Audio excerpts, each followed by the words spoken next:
Hola a todos, muy buenos días, bienvenidos a Serenity Markets, les habla José Luis Cárpatos y esta es nuestra tradicional cita con el vídeo con las 4 claves de la semana que ahora termina. Empezamos a grabar hoy sábado 3 de septiembre a las 8:42 de la mañana, como siempre temprano, quien madruga Dios la ayuda. Por aquí pues más o menos todo bien, con mucho trabajo, la nueva etapa esta que he empezado con la dirección de nuevo de Serenity y la presidencia de Intefi. Y bueno, pues intentando, ahora comentaré algunas cosas, intentando yo ya meter un poco, imprimir, ¿no?, mi sello ahí en todo esto y avanzando. Ahora les contaré. Por lo demás, pues me he quedado sin series. Es increíble, ¿no? Cómo cortan todas las series en verano. Ya se me ha acabado la reserva, me lo he visto todo. Y ya con decir que ayer empecé una serie coreana extrañísima que se llamaba Wu, la abogada maravillosa o algo así, no sé, una cosa.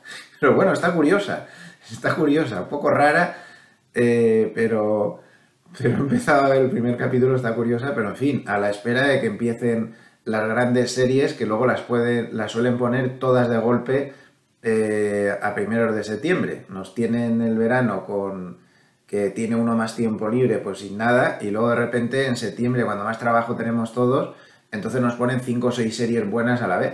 Pero en fin, se van grabando y ya se irán viendo poco a poco. Bueno, menos mal que tenemos fútbol a base bien y tenis.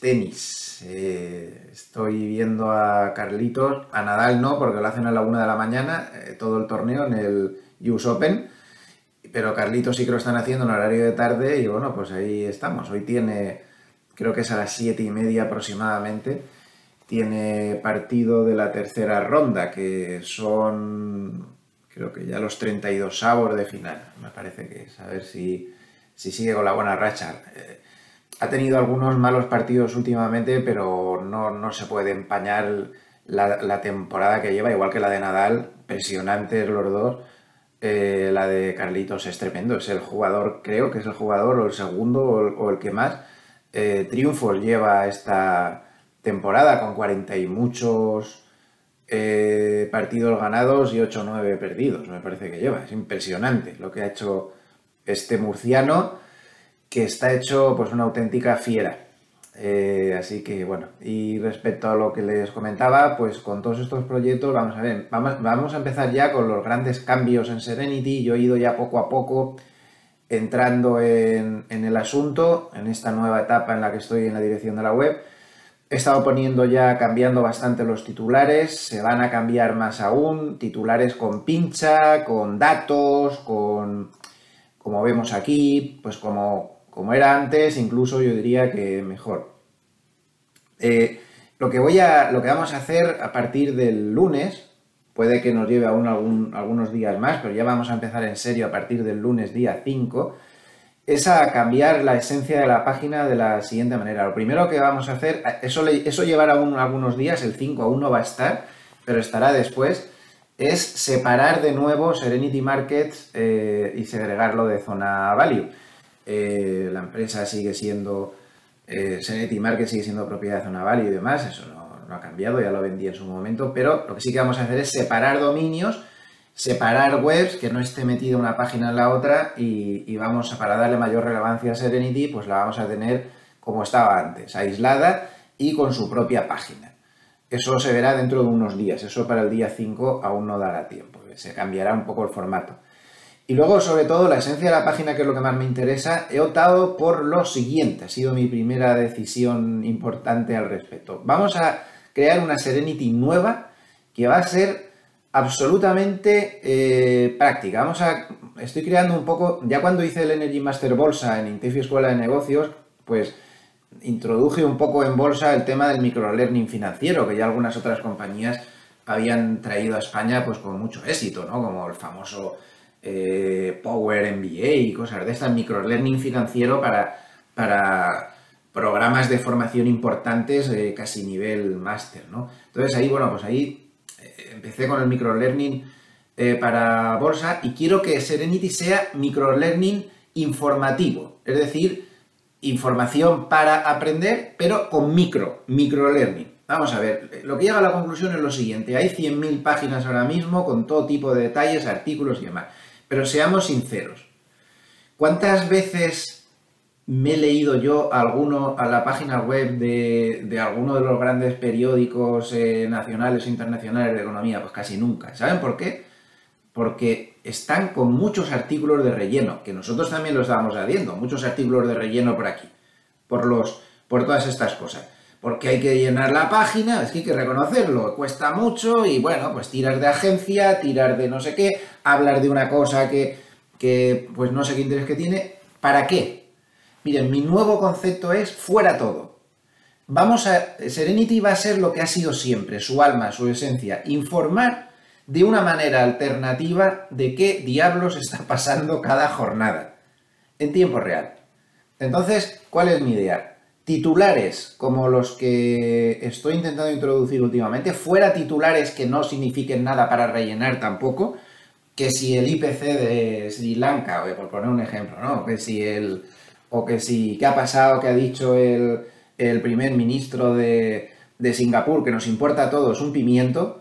Entonces, titulares de actualidad que aporten opiniones de bancos de inversión, detalles que detectan analistas, por supuesto, titulares que sean imprescindibles, como qué pasa en ese momento, por qué está, esos qué pasa, ¿no? Vamos a recuperarlos, qué está pasando, por qué ha pegado este bandazo, por qué ha pasado esto o lo otro, cuál es el dato de IPC, eso sí, saberlo en el acto, esas cosas sí, pero quitar relleno, quitar paja y que los titulares sean incisivos, con opiniones, con cosas, con historias, como ha sido siempre Serenity. Y luego se acabaron los artículos, lo tengo clarísimo.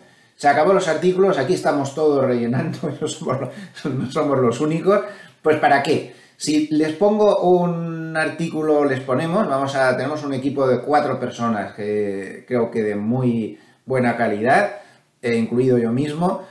Pues si ponemos una cosa aquí que sea algo que de verdad sirva, que de verdad y hablar que si el chicharro no sé qué le ha pasado no sé cuántos, bueno, pues ahí también tiene su interés, pero creemos que hay otras webs que pueden hablar de esto de una manera pues más concienzuda, porque es su especialidad o lo que sea. No es nuestro santo y seña, va a ser lo que pone aquí: noticias en tiempo real sobre la bolsa, índices bursátiles, aperturas, cierre del mercado, materias primas. Pues eso, lo que hemos oído siempre, pero bastante más exagerado. Micro learning informativo. Formar, informando y yendo al grano. Esa es mi idea. A ver si nos sale bien. Así que en eso he estado trabajando los últimos días y muchísimo. A ver si lo vamos consiguiendo. El lunes empezamos ya con este nuevo enfoque. Lo comentaré más detenidamente en la página. Y un poquito de propaganda antes de empezar y nos vamos ya al lío. Recordar que hasta el día 12 de septiembre, solo hasta el día 12, tenemos descuento de 50% para los exalumnos en el nuevo máster de este año de INTEFI Escuela de Negocios, que viene muy reforzado porque además lleva incluido el programa de 40 horas que lo doy yo mismo, además de alguna otra asignatura en el máster.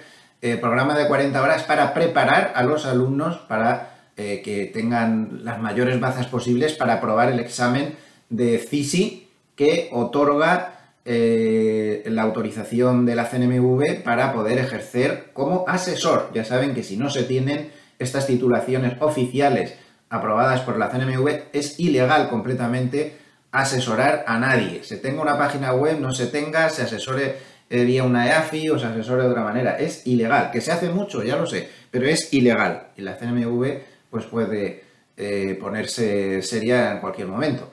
Entonces, vamos a preparar también para eso. 50% de descuento hasta el 12 de septiembre. También hay otros descuentos para gente que no sea exalumnos, para personas que no sean exalumnos, bastante interesantes. Y también recordarles que si van a gloversia.com, ahí tienen las 2 SICAF de la casa de Gloversia que asesoro personalmente, y además ahí estamos a su disposición también para carteras individuales, que últimamente estamos teniendo muchos interesados y le estamos dando bastante agilidad al tema. Por encima de 500.000 euros. Estamos interesados también en carteras individualizadas, que no se pasen necesariamente por las SICAPs.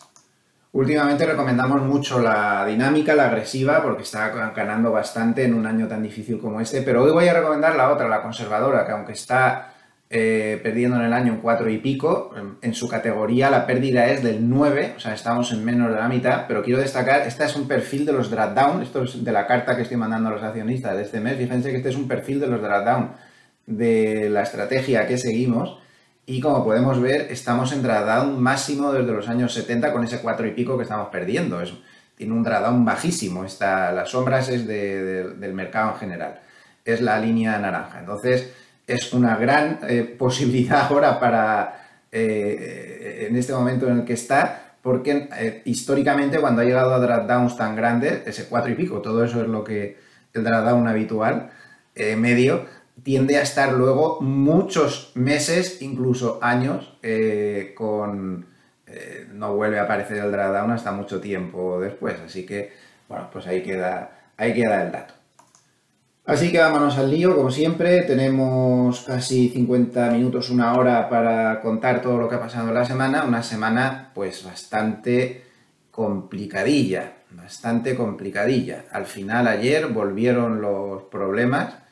Y bueno, pues Wall Street volvió a cerrar muy mal. Esto repercutirá claramente en la apertura del lunes en Europa, teniendo en cuenta que el lunes va a estar cerrado Estados Unidos. Es festivo y no volverá a la actividad hasta el martes. Esto se reflejó ayer en menos volumen de lo normal, dicen los expertos, y posiblemente pues esto también condicionó a la sesión con poco volumen, pues se mueve más el mercado, ¿no? Al final la realidad es esa. Bueno, pues vamos a empezar por el final, por esa noticia con la que nos estrenábamos ayer a las 8 de la tarde aproximadamente. Miren la cotización del SP500, si lo ponemos, vamos a ponerlo en gráfico de minutos para que se vea. Fíjense lo que pasó. Estaba más o menos pues medio aguantando. Se había tomado bien el dato de empleo que se publicó a las 2:30, tuvo sus bandazos, pero más o menos aguantaba. Aquí estaba ya titubeando hasta que más o menos sobre esta hora llegó la noticia negativa del día, que ya ven el batacazo que le causó. Prácticamente cayó por culpa de esa noticia como 80 figuras del SP500, lo cual es una barbaridad. O sea, la caída desde el máximo del día del SP500 fue del 2,77%, desde los máximos que estaba tocando a las 6 de la tarde. Llegó a tocar un mínimo de menos 2,77 de caída en vertical. Eso es mucha caída. Entonces, ojo, porque es muy engañoso vamos a ponerlo otra vez en gráfico diario. Es muy engañoso pues el decir o el pensar que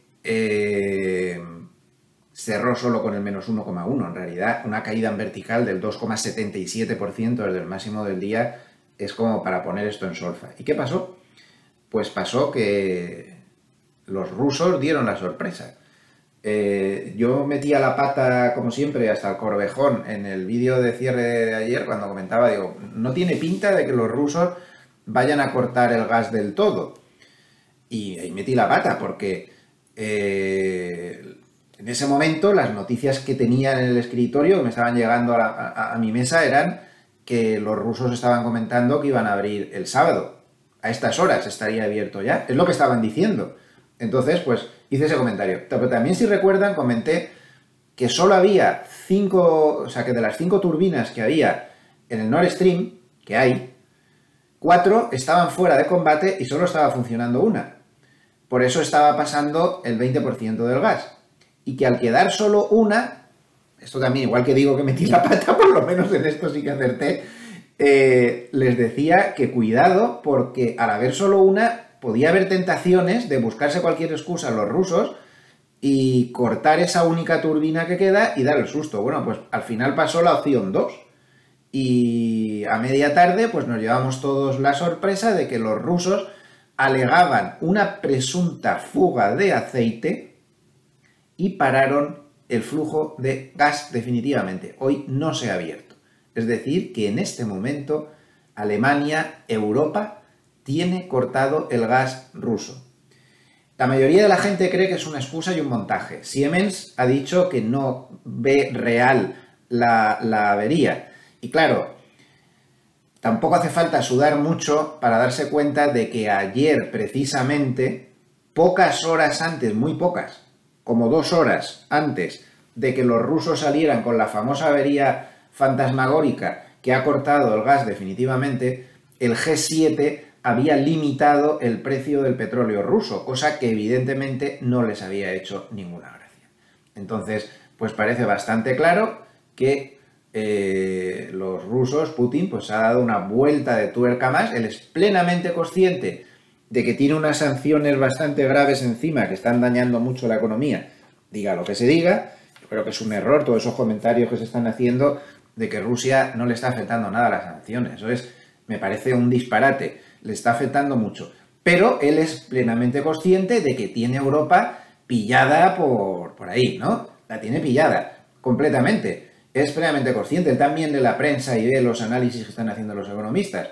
Y entonces pues va a echar otro pulso. ¿Será un pulso de dejar sin gas a Europa unos días como diciendo, como esto sigue así, fijaos en lo que os puedo hacer?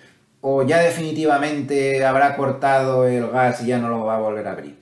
Pues no lo sé. Ya nadie lo sabe, nadie tiene ni idea de qué puede pasar. Como sea la segunda opción, pues les ahorro lo que puede suponer eso para los mercados, porque automáticamente se activaría esa crisis energética que todo el mundo tenía en la cabeza y sería bastante grave. Y sin duda alguna, por mucho que los políticos digan lo que están diciendo, habría restricciones energéticas este invierno a nivel Europa, a nivel España, a nivel de todos los sitios, muy severas. Así que precaución. Yo estoy siguiendo mucho la actualidad suiza, como saben, entre otras cosas porque me voy a ir allí y he estado 20 años allí y bueno, siempre me gusta ver la actualidad. Y hay una característica que tienen los informativos allí y es que los políticos de allí no tienen miedo como los de todo el resto del mundo a decir las cosas. No tienden a tomar por tontos a sus súbditos, porque al final parecemos súbditos los políticos, como pasa en el resto del mundo. Entonces ahí están hablando con claridad y están diciendo que a las empresas les van a cortar el gas este invierno, salvo que haya cambios muy radicales de la situación. Están pensando en ayudas para las empresas que más gravemente se puedan ver afectados por los cortes y se está barajando abiertamente la posibilidad de que si eso siguiera así, pues tendrían que cortar también suministros a nivel de particulares, pues posiblemente durante las noches y cosas así. Pero se está hablando claramente y estos están bastante mejor que los demás. Estos, para empezar, tienen una inflación del 3,5%. Estamos hablando de otra cosa, pero para que se hagan una idea de su situación, mientras que en el resto de Europa tenemos el horror de inflación que tenemos, ¿no? Bueno, pues esto es lo que pasó ayer. Nadie sabe qué va a suceder a partir de ahora. Insisto, si va a ser solo un susto de unos días o si ya definitivamente no van a volver a abrir y le han cortado ya el gas a Europa antes de tiempo. Se esperaba que lo hicieran cuando empezara el frío para que fuera más psicológico y hacer más daño, pero creo que Putin es totalmente consciente de que nos tiene pillados con ese tema y va a intentar jugar sus bazas. Eso tenemos que tenerlo claro. Las cosas son como son y ya veremos lo que pasa con eso. Consecuencia directa de este asunto, pues las graves repercusiones que puede tener esto sobre la inflación europea. Ahora mismo es evidente, es una de las claves de la semana, es evidente que por lo que se ha visto en la semana, la inflación en Estados Unidos tiene todos los visos de estar en zona de techos. No sé si temporal, para luego tener otro zurriagazo arriba, pero de momento está en zona de techos, claramente. Vamos a empezar por un indicador que lo indica muy bien. Es un indicador algo sofisticado, pero que funciona a las mil maravillas. Ya les he dicho muchas veces que es realmente sorprendente la altísima correlación que tiene con el estado de la economía real el dato de ISM o el dato de PMIs, de manufacturas y de servicios. Es un dato que se hace, como lo he comentado en otras ocasiones, pues como una encuesta para los directores de compras de las compañías, de las grandes compañías, pues por ejemplo, pues de la, yo qué sé, de la Renault, por ejemplo, pues hay un señor allí encargado de las compras de los suministros, las materias primas para la fabricación, etc. Entonces le preguntan a ese tipo de ejecutivos. Y esto funciona históricamente perfecto. Es un indicador anticipado de lo que va a pasar en la economía perfecto. Bueno, pues si nos vamos al ISM de Estados Unidos, a la subpartida, al de manufacturas, a la subpartida de precios pagados, que es la línea azul, miren dónde está esa subpartida de precios pagados. Está con un descenso fortísimo. E históricamente, si se fijan, cada vez que esta subpartida en periodos complejos de inflación, como fue por ejemplo los años 70-80, se metía ya por estas zonas, ahí lo tienen una, miren lo que pasó con el IPC, se desplomó, pero que se desplomó a lo bestia, pasó del 12 al 4,5, una cosa así. Luego otra vez volvió a pasar, se volvió a meter, aquí no llegó a meterse mucho, pero aquí se volvió a meter claramente y el IPC cayó del 15 a prácticamente el 3. El 3. Eso sí, en ambos casos, esta bajada del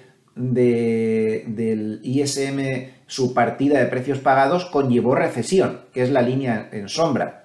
Aquí una y aquí dos. Y aquí dos. ¿Por qué? Pues porque en periodos recesionistas, cuando la inflación baja de esta manera, cuando el índice de precios pagados baja de esta manera, es porque la Reserva Federal está tomando medidas duras y agresivas y esto pues se paga con la recesión, que es lo que va a pasar ahora, digan lo que digan. Siempre dicen que es diferente, pero no lo será.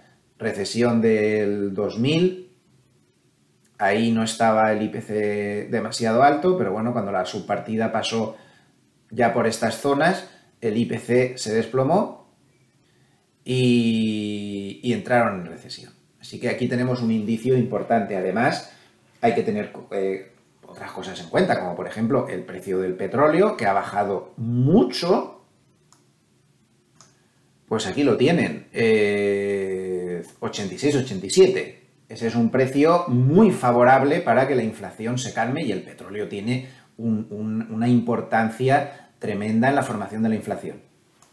Fíjense también, por ejemplo, en la cotización del futuro de la gasolina en Estados Unidos. El futuro de la gasolina lleva una caída desde primeros de junio, ahí lo tienen, del 36%, 36,5%, y está empezando a intentar perder la media de 200. El futuro de la gasolina no pierde la media de 200 pues desde desde el COVID.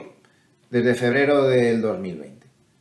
Entonces, esta bajada del precio de la gasolina espectacular, esto es el precio del futuro, pero la gasolina en los surtidores de Estados Unidos ha bajado más aún de lo que están viendo ahí, más aún. Entonces se calcula que solo la bajada de los precios de la gasolina en el último mes va a influir en una caída del 0,6 del IPC.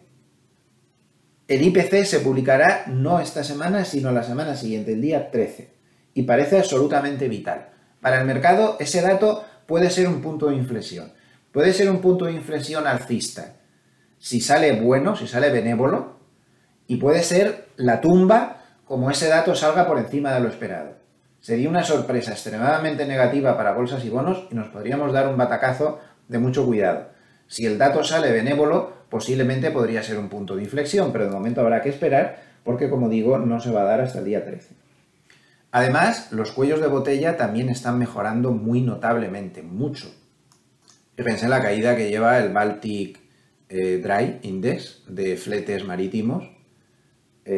Ahora, al margen de lo que diga el Baltic Dry, aquí tienen otro índice también basado en el dato de ISM, donde se ven cómo los plazos de entrega de los proveedores se están reduciendo, mostrando claramente que los cuellos de botella se están arreglando.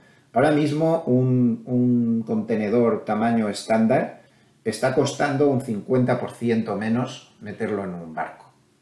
Un 50% menos. Entonces, como vemos, todos los indicadores nos muestran que la inflación en Estados Unidos podría estar arreglándose. Pero claro, En Europa no. El problema es que en Europa no. En Europa los precios de la energía, con esto que está pasando con los rusos, se puede complicar, ya se estaban complicando, los descuentos durante la semana de subidas de tipos por parte del Banco Central Europeo la semana que viene, el jueves, tenemos la reunión, el jueves día 8, las previsiones son de que suba 75 puntos básicos, algo inaudito para un banco central euroesclerótico que lo está haciendo fatal, lentísimo, no se entera de nada, de verdad, lo digo con todo el respeto, es que no se enteran de nada, ni el que asó la manteca confía en ellos, ni en la Reserva Federal tampoco. Estos son los mismos en el BCE y en la Reserva Federal que nos dijeron que la inflación era transitoria y estamos en la mayor inflación desde los años 70 y se nos ha escapado fuera de control. Es totalmente inaudito que tengan que subir esto y posiblemente en la próxima reunión tengan que soltar otro zarpazo enorme, ¿no? Porque no se ve controlada para nada la alta inflación de la eurozona. No obstante, claro, con todo esto del Nord Stream ni les cuento cómo se puede liar la cosa de los precios de la energía. Vamos a ver qué pasa. Pero en cualquier caso, una reflexión. Esto era el gráfico del precio de la electricidad a un año en Alemania a fecha de fin de mes, a cierre del miércoles. Claro, los analistas que presentaban este gráfico, que son analistas muy buenos, alemanes, decían, vamos a ver, esto no es normal, porque por muchos problemas que haya, lo que no puede ser es que el precio de la electricidad a un año te pase de 400 a primeros de mes a más de 1.200, es decir, que se multiplique por 3 en muy pocos días y que luego se divida por la mitad en muy pocos días. Lo que intentan decir es que no está bien la formación de precios en la eurozona de la electricidad, algo está mal, algo hay que arreglar. Durante la semana ha sido la gran noticia que la eurozona, la Unión Europea ha reconocido que esto no está bien y que tienen que hacer algo urgente para cambiar la forma de cómo se calcula el precio de la electricidad y parece ser que el tema del gas, como ahí ya España ya había dicho y pidió la excepción ibérica y demás, el tema del gas está distorsionando mucho el precio de la electricidad y le está llevando a cotizaciones surrealistas, porque esto, con todos los respetos, no está siendo capaz de reflejar cuál es el precio real de esta materia prima tan esencial como la electricidad. No lo está reflejando realmente porque no puede ser que tenga estas oscilaciones tan enormes. Esta volatilidad, esto es especulación, esto es yo qué sé lo que es. Pero esto no es normal, o distorsión absoluta. Entonces, algo habrá que hacer. No es nada fácil, Ahí está superpuesto políticas de desnuclearización, de no uso del carbón, de no sé qué, todo está metido ahí en esos precios de una manera o de otra. No es cuestión de decir desvinculo el gas así a las bravas. Técnicamente hablando, eso es muy difícil de hacer. Vamos a ver qué se puede hacer, pero desde luego todo este es un tema que preocupa muchísimo y que está hundiendo a las empresas, a las pequeñas empresas sobre todo, de toda la Unión Europea, incluida España, evidentemente, y ya verán este mes la de disgustos que vamos a tener, porque hay mucha gente que no se ha dado cuenta de que había una moratoria de concursos de acreedores desde el COVID y esa moratoria se levantó. Y el plazo para poder presentar todos los concursos de acreedores que estaban pendientes terminará el 30 de septiembre. Entonces, bueno, ayer, por ejemplo, ya se veía en España el concurso de acreedores de Centis, sin ir más lejos, y era el primer día. Conforme se acerque el final de mes van a aparecer por todos los sitios. Yo mismo conozco, desgraciadamente, a más de un amigo y de dos que están preparando el concurso de acreedores de sus empresas para presentarlo antes de que finalice el plazo el 30 de septiembre. No nos equivoquemos, tenemos una imagen muy falsa del daño que ha hecho toda la situación económica que hemos tenido ahora entre los ERTES y esa suspensión, esa moratoria de presentar los concursos de acreedores, parece lo que no es. Ahora veremos lo que es, de verdad, y no es precisamente demasiado favorable, ¿no? Yo, de verdad, que me siento en la obligación de seguir advirtiendo de la situación económica tan peligrosa que tenemos. Hay algunos que se ponen muy nerviosos cuando lo digo y se saltan y me dicen unas cosas y antipatriota y no sé qué. Bueno, pues miren, pues tómenselo ustedes como quieran, pero yo moralmente me veo en el deber de seguir advirtiendo que la situación económica, no estoy hablando ahora de los mercados tienen muchas teclas que tocar y no significa que todo lo que estoy diciendo signifique que los mercados se vayan a no sé dónde. No, no, no, no. Estoy hablando de la economía real. Y la economía real está en una fase muy preocupante, que además, como los políticos de toda Europa al completo, lo único que intentan es que les voten y mantenerse en el poder, y están maquillando y matizando constantemente la situación real, pues nos llevamos la imagen que no es. Pero con esta inflación, con estos problemas energéticos, con estos problemas en el tejido empresarial que está machacado, y en España en concreto está además hundido a impuestos confiscatorios, por fin se ha bajado el IVA del gas del 21 al 5, me parece una medida excepcional, y ahora se debería urgentemente tomar otra medida como es deflactar el dichoso IRPF, porque con una inflación del 10%, si no lo deflactan, vamos a pagar impuestos superiores al 10%. En esta crisis solo ha habido un sector ganador. De nuevo, como siempre, el sector político, las cantidades que está ingresando, por ejemplo, el gobierno español por impuestos es alucinante. Está batiendo récord de ingresos por impuestos. Cuando se está desangrando el tejido económico por debajo y en el resto de Europa pasa algo parecido. Entonces, que no nos tiemble la mano en deflactar el IRPF, que no es una cosa, ningún desvarío ni nada de todo eso. Es una cosa de matemáticas financieras, entre otras cosas. Dentro de estos temores que tiene el mercado a lo que puedan hacer los bancos centrales,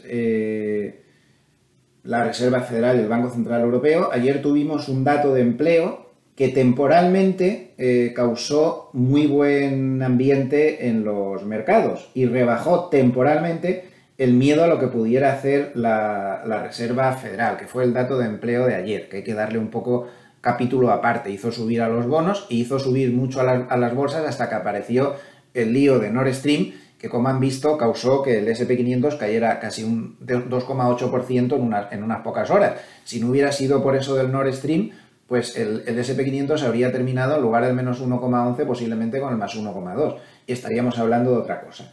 El dato de empleo salió favorable para los mercados por aquello de rebajar la presión de la Reserva Federal, por varios motivos. En primer lugar, porque el paro salió más alto de lo esperado, aunque este yo lo consideraría una cuestión menor dentro del dato de empleo. En segundo lugar, porque salieron unos ingresos por hora de los trabajadores mucho menores a lo que se esperaba. Y eso es fundamental para la inflación. Si los salarios no suben como se esperaba, la inflación se va a moderar más. Subieron 0,3% cuando se esperaba 0,5%. Y la parte más importante del dato de empleo hubo que verla en la subida de la fuerza laboral, que se fue al nivel más alto desde el COVID. Esto es importantísimo y los operadores lo valoraron muchísimo, porque evidentemente si la fuerza laboral se ha ido al mayor nivel desde el COVID, significa que los trabajadores estos que se habían quedado fuera del sistema cobrando paros o dedicados a otra cosa, estaban volviendo al trabajo y entonces esa escasez de mano de obra tremenda que había en Estados Unidos y que estaba tensando mucho la inflación porque forzaba, hay escasez de mano de obra, tú tienes que subir los salarios para atraer a esa mano de obra. Perdón si se ha oído un golpe, pero le he dado con la mano al micrófono, no lo sé si se habrá oído. Entonces, no parece que sea así, no parece que sea así, no parece que esa escasez esté ya existiendo, parece que está disminuyendo y esto va a conllevar una bajada de la presión salarial y por tanto más calma en la inflación. Eso fue lo que más valoró ayer el mercado del dato de inflación, perdón, de empleo. Vayamos a otra cuestión técnica no menos importante. ¿Qué pasó con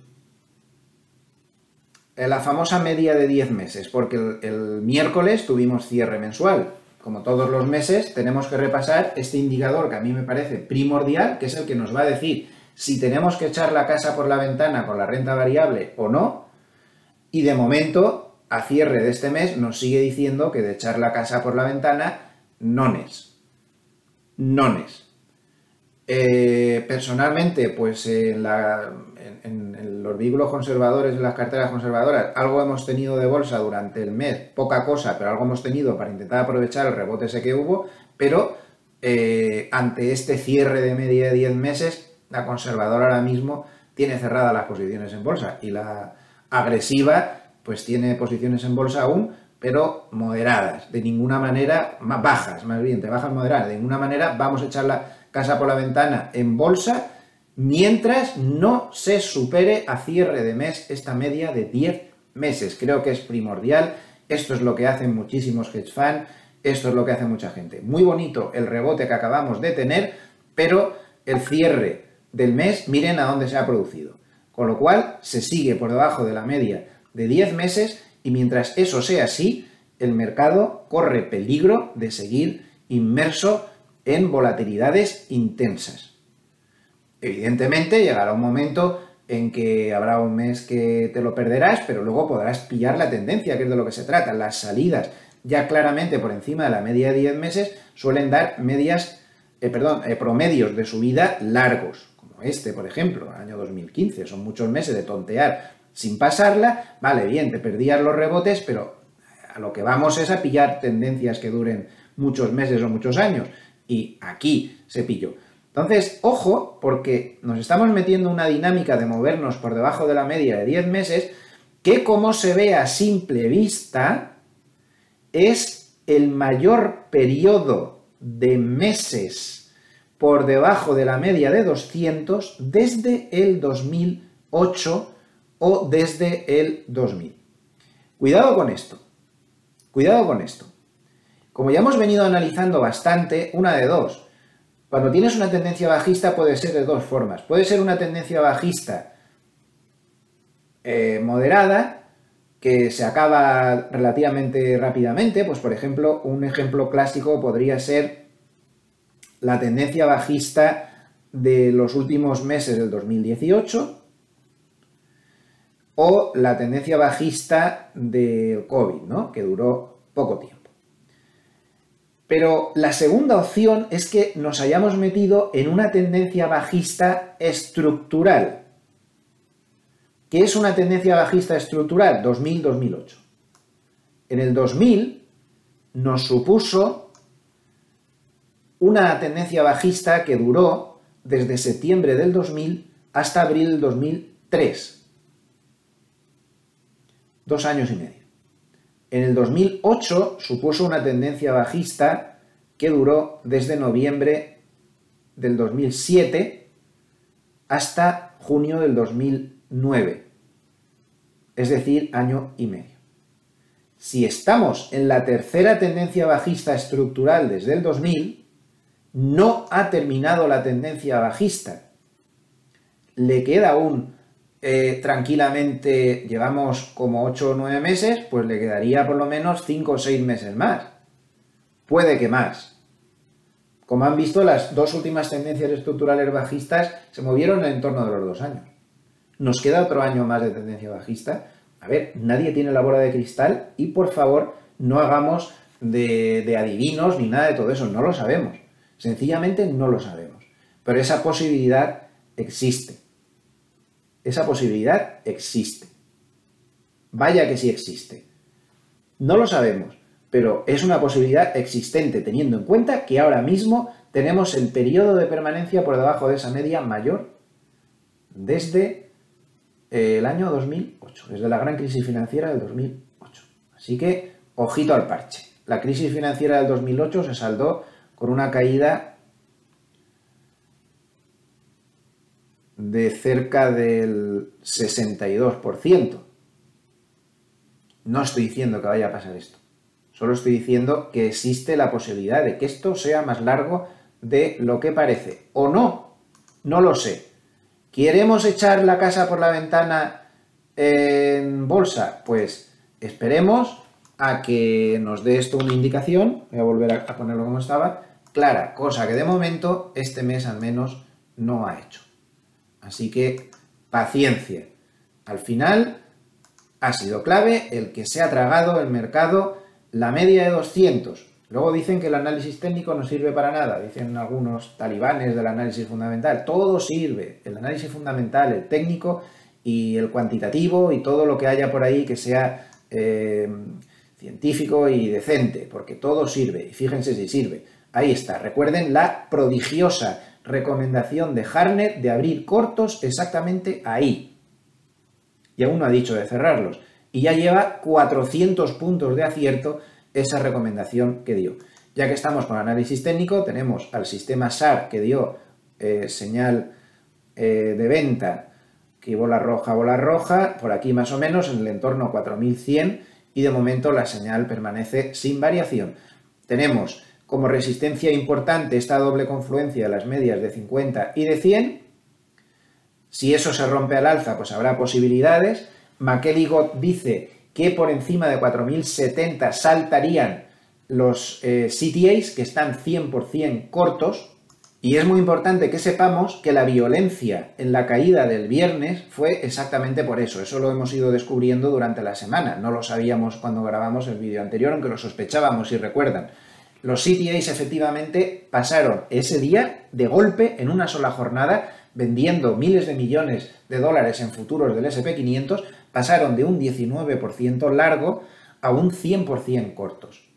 Y ahora mismo permanecen en esa situación, 100% cortos. Entonces, empezarían a cerrar cortos masivamente, de momento, esto va cambiando cada 2 o 3 días, a partir de la zona 4070, por encima de estas dos medias. Mientras no sea así, gran soporte en el 3900, porque ahí tenemos el retroceso de Fibonacci del 61.8%, como vemos, de todo el tramo de subida anterior. Ahí se ha parado durante 2 días consecutivos. Si se pierde ese mínimo, parece haber pocas dudas a que se va a ir como poco a 3.750 y posiblemente se iría a comprobar la fortaleza de los mínimos anteriores como soporte. Así que esta zona clave por arriba y esta zona clave por debajo. Además, como podemos ver aquí el autor dice SP cerca de soporte crítico, se basa un poco en el estudio del volumen. Como pueden comprobar, el volumen negociado en esta área del 3.900 es enorme. Entonces, si consigue atravesarla, hay muy poco volumen ya por estas zonas y podría tener mucha facilidad para caer. También como se paró exactamente en esta área del 4.300, donde el volumen negociado pues era altísimo. Los hedge funds siguen a lo suyo y siguen con unas posiciones cortas muy importantes. A veces fallan y se los comen, pero en esta ocasión pues lo han acertado. Y esos cortos que han abierto están gastando bastante dinero y bueno, pues están aquí los cortos. Siguen teniendo los hedge funds una posición corta muy amplia. Y por si fuera poco, pues miren qué estacionalidad tenemos por delante. Esta es la estacionalidad de septiembre que tenemos por delante. Estamos aquí y estacionalmente, pues esto es lo que hay a partir de ahora. Una estacionalidad negativa que se incrementa mucho en la zona del 7-8 de septiembre y luego es ya muy fuerte a partir del 18 de septiembre o así, ya es una caída casi en picado. No todos los años tiene por qué cumplirse la estacionalidad, pero es un dato más que hay que tener encima de la mesa. La recesión global es evidentísima, por mucho que los políticos la nieguen, y fíjense en este gráfico donde aparecen, este es el PMI global, es decir, a nivel mundial, de manufacturas en la subpartida de nuevos pedidos. Y miren qué panorama. No se había visto una caída de los nuevos pedidos tan fuerte desde el COVID y antes desde la gran crisis financiera del 2008 o desde la gran crisis financiera del 2000 por el pinchazo de la burbuja.com. Y aún hay gente que dice que no. Pues vale. Pero aquí están los datos. Fíjense de los datos, no de los políticos. Como ven, la situación de nuevos pedidos a nivel global es muy preocupante. Nos estamos metiendo todos en recesión. Estamos en un proceso de estanflación. Y no digan que esta vez es diferente. No les escuchen. No es diferente esta vez. Es como siempre. Es muy curioso este gráfico que publicó Bloomberg, donde se ve en qué nivel de PER tocó suelo el S&P 500 en los ciclos bajistas anteriores. Entonces, si la bolsa ya ha terminado de caer todo lo que tenía que caer, como dicen algunos, sería la mayor ocasión desde los años 50, o sea, la ocasión desde los años 50 donde se tocaría la bolsa suelo con el PER más alto. Fíjense que en todos los ciclos bajistas anteriores, que son las flechas amarillas, se llegaron a PER mucho más bajo del que tenemos ahora, excepto en la del 2000, donde se quedó en un PER como del 16 y pico así. En todas las demás ocasiones, el PER al que se llegó para considerar ya que se había tocado el final del ciclo bajista estuvo por debajo de 15. Ahora está pues como en 17, 18, una cosa así. Entonces, ¿será diferente esta vez? No lo sé, puede ser, pero desde luego no es la zona chollo, no es la zona chollo donde el PER baja. El PER estaría en zona chollo con caídas, como dice Hartnett, ahora lo veremos, entre el 3.300 y el 3.600. Ahí sí que el PER empieza a estar interesante.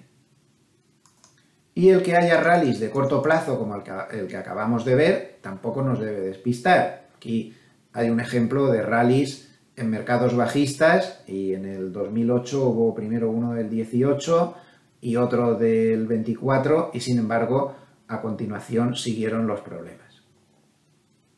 Les vuelvo a recordar este gráfico de la semana pasada, que ya les dije que era el gráfico más importante, un gráfico que nos muestra que nunca la Reserva Federal ha dejado de subir tipos de interés hasta que sus tipos de interés no estaban por encima de la inflación. Y estamos así. Mucho tiene que bajar la inflación o mucho tienen que subir los tipos para que se vuelva a igualar. Este gráfico, que ya lo comenté la semana pasada, hay que tenerlo muy en cuenta.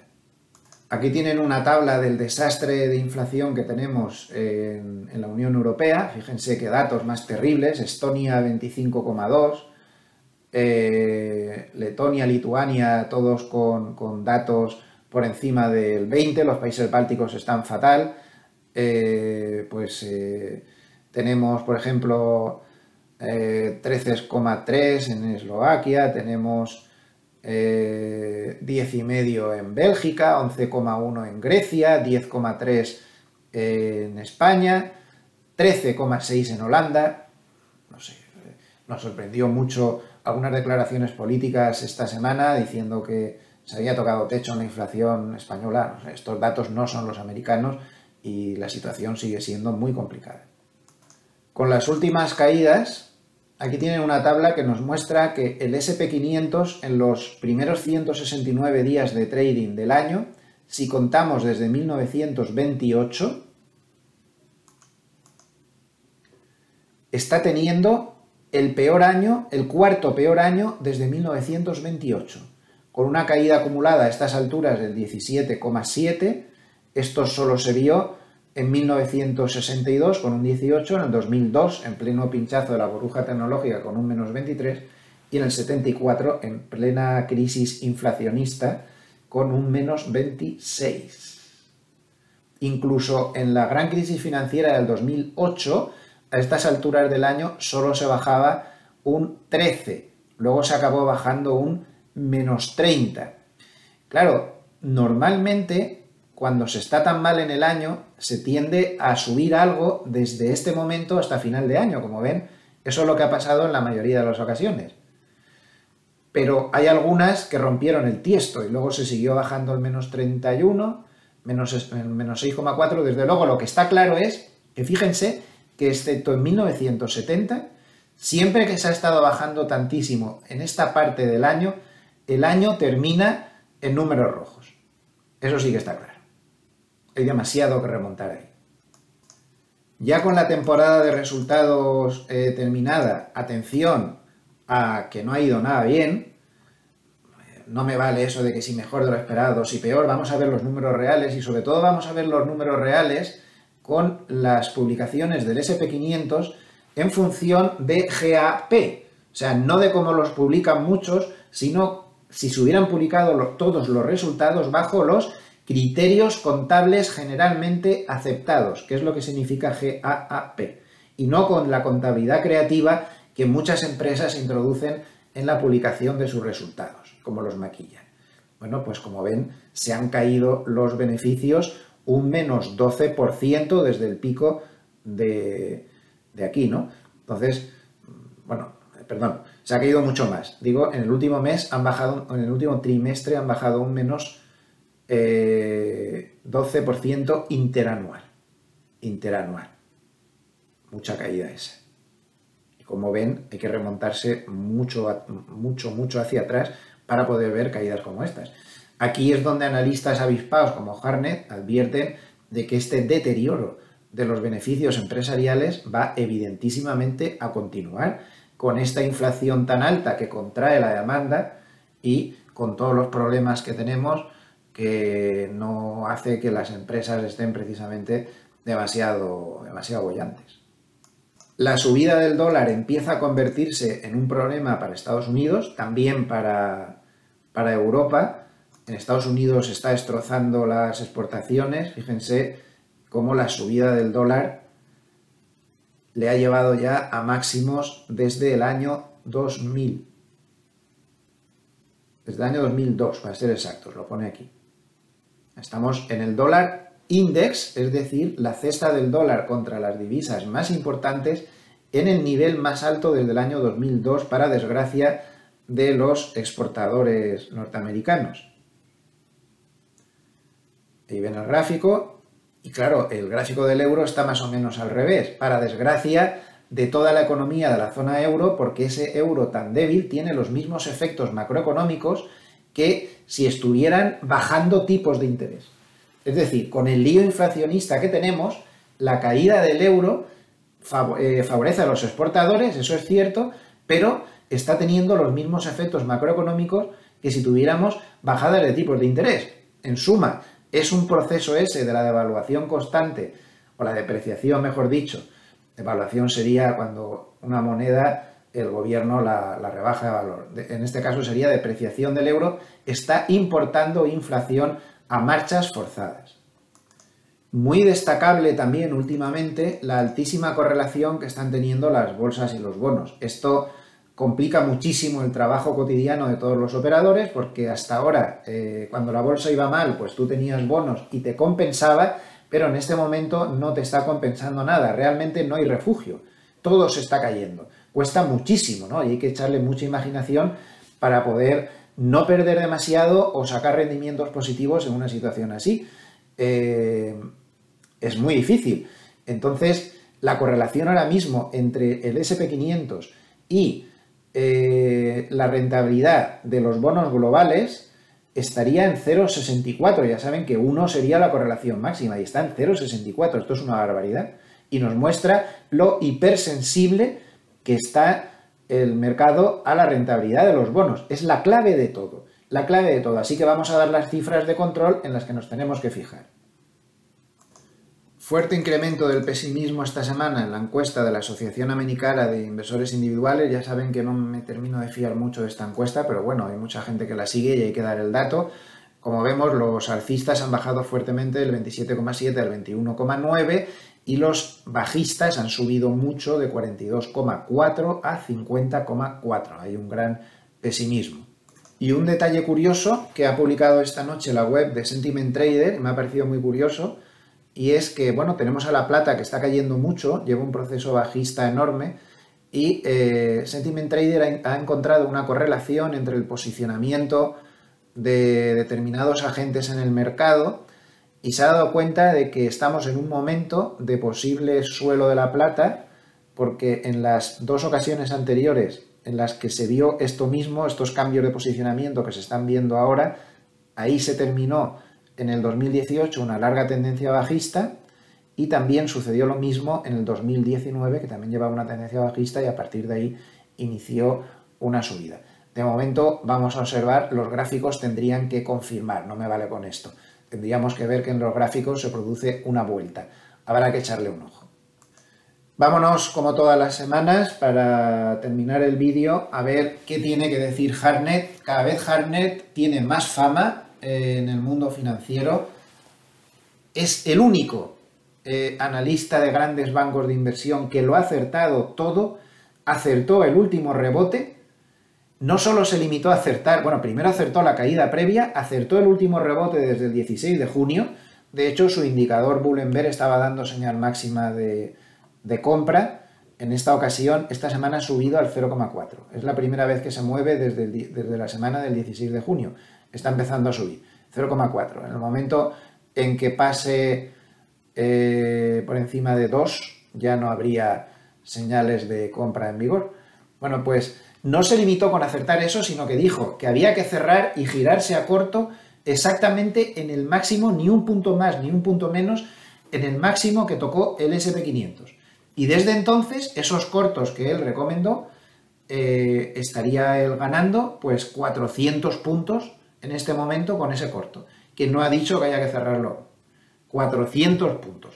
O sea, es increíble. Entre sus dos últimas recomendaciones estaríamos hablando de que ha acertado casi 700, 800 puntos de movimiento en el SP500. Es increíble, ¿no? En un periodo tan difícil como este. Así que vamos a escucharle muy bien, porque parece que este hombre tiene las ideas bastante claras y es el único que está comprendiendo bien la dinámica de un mercado tan difícil como el que tenemos ahora. Lo primero que tenemos que ver es el nivel de flujos que ha habido de entradas y salidas esta semana. 4.800 millones de dólares se han ido a cash, sigue saliendo dinero todas las semanas del oro, han vuelto a salir 900 millones de dólares, han salido de los bonos 4.200 millones de dólares, los bonos han tenido una caída tremenda y no olvidemos una cosa, los bonos a nivel global esta semana han tocado un 20% de caída desde máximos. Nunca en la historia moderna habría que irse a mediados finales del siglo XIX para volver a ver algo así. Nunca los bonos habían caído tanto. Nunca. Es decir, estamos viviendo el mercado bajista de bonos más importante de toda esta generación, incluidos los más viejos como yo, que estoy desde el 85. Yo no había vivido esto. Ni nadie de toda la generación que estamos actualmente en el mercado, más mayores y más jóvenes, hemos vivido esto. Así que atención, porque no sabemos cómo se puede desenvolver a partir de ahora. Salidas también muy importantes de bolsa, 9.400 millones de dólares. Esa llegada a la media de 200 ha sido letal. Es la cuarta mayor salida en lo que va de año de bolsa. Si nos vamos a subpartidas, vemos que hay salidas por segunda semana consecutiva de bonos de alta rentabilidad, pero la mayor entrada en bonos del Tesoro, está claro que buscando refugio, en las últimas 7 semanas. Perdón, me he ido antes con lo de Harnett y se me ha olvidado darle los niveles de rentabilidad del bono americano a 10 años. Voy con ello y ahora vuelvo con Harnett. Disculpen que se me había ido santo al cielo. Había cortado el vídeo para repasar mis notas y se me había olvidado esto. Bueno, pues la rentabilidad del bono americano a 10 años está en el 3,19 a cierre de ayer. Todo lo que sea ir acercándose hasta este máximo de aquí, 3,48, pondría muy nerviosas a las bolsas. Posiblemente la llegada al 3,48 llevaría al SP500 a estar muy cerca de esos mínimos de 3.600 y pico otra vez. Y por encima de esta zona el SP500 podría romper aguas, cuidado, hacia abajo. Sin embargo, si se volviera a meter por debajo del 3%, esto sin ningún género de dudas conllevaría a que las bolsas tendrían un rebote por delante de nuevo muy fuerte o incluso algo más. Pero tendrían que volverse a meter los bonos por debajo del 3%. Esas son claves de rentabilidad del bono americano a 10 años que todo el mundo está vigilando. Seguimos repasando las subpartidas, mayores entradas en tecnología desde abril del 2022, fuertes salidas de cuidados de la salud, las mayores desde marzo de este año, y importantes entradas en emergentes, las mayores desde abril del 2022. En lo que va de año, ha habido entradas de dinero muy importantes de 268.000 millones de dólares anualizados en este año, por debajo de la barbaridad que entró el año pasado, de 949.000 millones, pero dice que las entradas en bolsa aún siguen siendo fuertes. Lo digo por aquello de la capitulación. Como ven, no ha habido ninguna capitulación en bolsa. Sigue siendo muy importante. En cambio, los bonos han tenido salidas en lo que va de año anualizadas de 284.000 millones, que es la mayor salida desde el 2002. Es decir, que sí hemos tenido capitulación en los bonos, pero no en las bolsas. Mayores salidas de cash desde el año 2010, parece paradójico, ¿no? Con lo complicado que está todo. Sexto año consecutivo de entradas en tecnología, a pesar de lo que pueda parecer. Fíjense qué curioso es este resumen. tercer año consecutivo de entradas en cuidados de la salud y, curiosamente, la mayor salida desde 2002 de valores financieros, cuando se supone que los valores financieros están favorecidos por esta subida constante de las rentabilidades de tipos. Pues parece que eso ya no es así. Este párrafo siguiente es muy importante. Había quien puso en titulares misión cumplida en Jackson Hole, Powell ha conseguido asustar a los mercados. Muy curiosas las declaraciones de esta semana de Cascari, unas declaraciones que me parecen patéticas, en las cuales dijo que se alegraba de la caída del 4% que había tenido el Nasdaq, 3%, el S&P 500 el viernes pasado, porque eso significaba que el mercado por fin había comprendido el compromiso de la Reserva Federal con la inflación. Me parece patético que un señor que dirige una Reserva Federal regional diga que se alegra de desplomes del mercado. Ya veremos si no se tiene que arrepentir de las palabras tarde o temprano. En fin, Hartnett se pitorrea un poco de esto y dice misión no cumplida. Esto va de retranca con Cascari. Misión no cumplida en Jackson Hole. Misión no cumplida. Dice que él cree que puede haber un pico del IPC, que la Reserva Federal podría amagar con bajar tipos en 2023, pero que él no se cree nada, estoy traduciendo un poco de manera libre, porque la inflación es muy poco probable que baje del 4% para 2024, por lo tanto, las rentabilidades de los bonos americanos a 10 años y los fondos federales, lo normal es que pasen del 4% para 2024. O sea que tenemos líos para ratos, según Hartnett, que de momento no se ha equivocado. Ya saben que el mercado no descuenta que ni los tipos federales ni los bonos americanos a 10 años pasen de ese 4%. Y aquí da una serie de recomendaciones bastante jugosas. Bueno, aquí hace algunos comentarios interesantes sobre el nivel de los beneficios del S&P 500.